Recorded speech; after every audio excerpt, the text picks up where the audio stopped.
नमस्तेऽस्तु भगवन् विश्वेश्वराय महादेवाय त्र्यम्बकाय त्रिपुरान्तकाय त्रिकाग्निकालाय कालाग्निरुद्राय नीलकण्ठाय मृत्युञ्जयाय सर्वेश्वराय सदाशिवाय श्रीमान् महादेवाय नमः।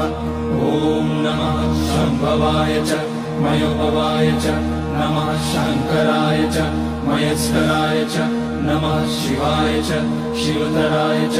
ॐ त्र्यम्बकं यजामहे सुगन्धिं पुष्टिवर्धनम् उर्वारुकमिव बन्धनान् मृत्योर्मुक्ष्यमामृतात्। नागेन्द्रहाराय त्रिलोचनाय भस्माकराय महेश्वराय नित्याय शुद्धाय दिगम्बराय तस्मै नकाराय नमः शिवाय। मन्दाकिनी सलिलचन्दन चर्चिताय नन्दीश्वर प्रमथनाथ महेश्वराय